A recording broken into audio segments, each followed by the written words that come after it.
Huh? Where do you go? What the?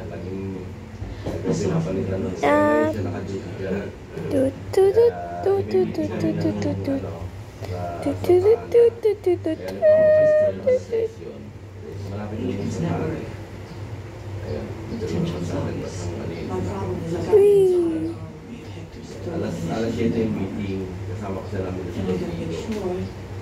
sa baka pwedeng diretsuhin mo na mo yung working. Kapalik ako. Tapos yung meeting mo sa rin na nakasala pala lang. Nakakabilang mo ako na luya para masalang kayo. Si